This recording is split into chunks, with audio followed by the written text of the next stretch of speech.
Hi everyone, my name's Anne-Marie. Welcome to this card making project. In this project we're going to be using vellum with some of Anna Griffin's goodies. I'm going to be starting off using a 7x5 card blank base. I'm going to show you how it looks on our cardometer so you can get a good idea on size. It is my favourite size of card base to work with, so it's one that I normally do use. So that's just a little bit smaller than the A5 and just slightly larger than the A6, so it's an in-between size. I'm using an ivory card base. Again, it's my favourite colour just to work with because it's not quite as stark and bright as white. However, I do sometimes use white, so don't be thinking I never do. I'm going to start off and I'm going to score the top of the card using my bone folder just to make sure we've got a good sharp score. And I'll show you how it looks when it stands up to prove it's a card. There we go. Now the first thing I'm going to do is do the inside because I know you like seeing all the ideas for the inserts. Everything I use I'll put in the description box below, so click the words show more to see everything and it'll show you a list of items I've used and any links there are to the craft channel in the UK. For anybody watching across the pond, if you use HSN to purchase your Anna Griffin items, take the item title and put it in their search box and it'll bring up the details. Okay, so let's make the insert. Now I know you all like insert ideas and I hope this one you'll find quite unusual and very pretty. I've started off where I've cut a piece of ivory card paper, and again this is the weight I always use, it's roughly 100 to 120 GSM. I've cut it just slightly smaller than the inside of the card and I've already stamped on it. One of the stamps says celebration and the other says love. Now I've stamped them and they look quite peculiar where I've put them, but you'll see why I've done them like that when we get to the end. So I'm going to just peel off the back of the tape that I've already added just so that we can stick it into the middle of the card as our base. So I'm just going to position it in the centre like that. The next thing that I've got is I've used one of Anna Griffin's ornate frame dies like this and I've cut it in vellum and I've embossed it after die cutting it, and when I say I've embossed it, I've taken it through the die cutting machine using the embossing mat after I've cut it just to give it that little bit of extra detail. So I've taken one of the frames and I've simply snipped one of the sections away from the end and I've added a little bit of tape just on two places on the back. Now don't worry about your tape being seen because it's going to be covered up the little bit that we're sticking down, and I'm going to position this just around the word love that we've already stamped. Now obviously I set it all out and I stamped the word knowing the right position because I laid the actual little bit of the ornate frame down and then I stamped it in the right place so I know where it would be. Obviously at home you can position it, then stamp and then put it together like this. Again, so you know how to lay everything out and where you're going to position your stamp rather than sticking everything down and then stamping and then maybe getting it in the wrong position. So if you lay it all down, stamp it and then attach all your items. So the next thing that I've got, I've cut some flags in the Anna Griffin rose paper and it's the stripy paper. I don't know what it's called, I must find out. It's like a mustardy yellow and an ivory colour and I've cut some flags, just two of each, and I'm positioning them just at the end over the vellum piece that we've just added like that.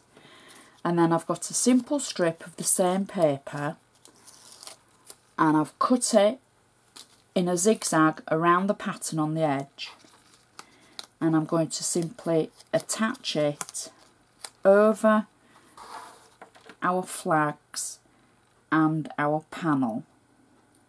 So we'll just attach it like that, and I'm just going to trim the end piece where it's hanging over.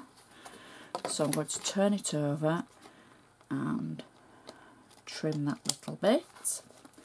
So that's our insert ready, and as you can see, it's really pretty.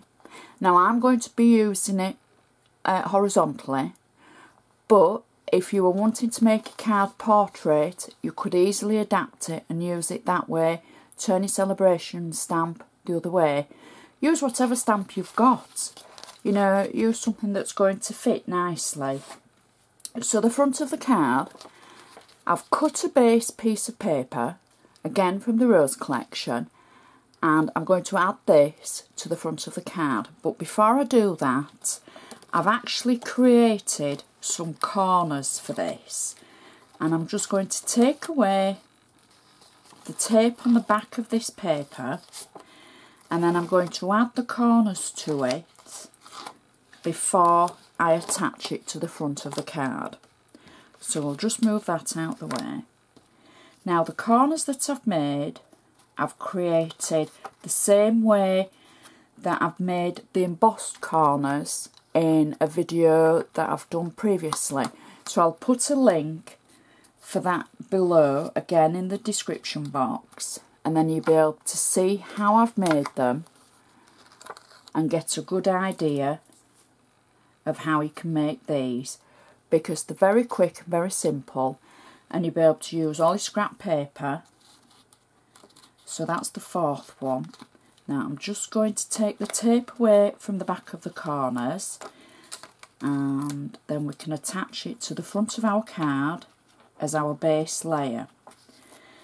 So we'll just do this, get the card back and attach it to the base of our card like that. There we go. And so far so good. The next thing I've got is a piece of vellum that I've already die cut into the ornate frame. Now I've simply snipped at the side here, I don't know if you can see this, I've just snipped that little panel away from the centre and the outside, because I've got a strip of paper that I'm going to simply thread through that, because with it being vellum, it's always so difficult to stick down, and I want to be able to add some glue to it to be able to stick it down without you seeing.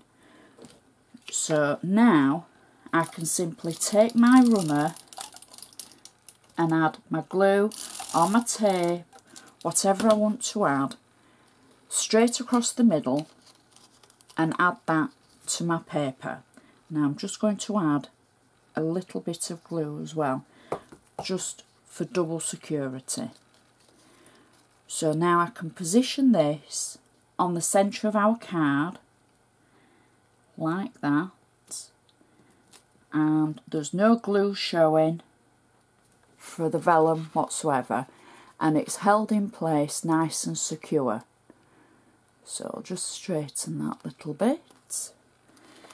The next thing I've got is a gorgeous gold flourish die cut, and I'm just going to add a little bit of glue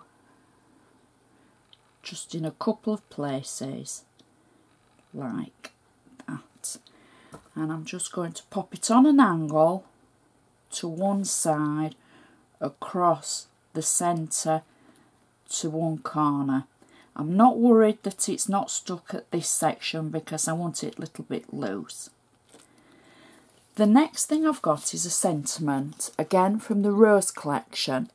I've put it on 3D foam, and I'm going to position it just slightly over the flourish at one side like that. There we go. The next thing is a gold rose motif that's from the embellishment collection from the Rose collection. And again, there's 3D foam on the back of this, and I'm just going to simply position it over this little section that we can see that's holding the strip of paper, just to cover it so you can't see it. And then the last thing I've got is a vellum bow. Now I know Anna makes, she has a really awesome bow die collection. Now I've got to admit it's not something I have. However, I've got my own bow die, so I've used that, but you'd be able to use Anna's or any that you've already previously got. So I'm simply going to add a tiny little bit of glue in the centre, and I'm going to position that just over the top of the sentiment on the border strip, so I know that it'll stick nicely without an issue, and it covers the extra bit of the tail from the frame. And that is our card finished, and I think you'll find that's a really pretty card using vellum, and it turns in so well and so nicely, and it's an easy card to make, and once you put everything together it's finished beautifully. So I'd like to thank you so much for watching. If you've enjoyed this and you like the card and you've taken a few ideas from it, please give me the thumbs up. Don't hesitate to make a comment, because I love hearing from you. You can always find me on Facebook, the link's on the end of this video. And I'd just like to say thanks for watching. See you next time.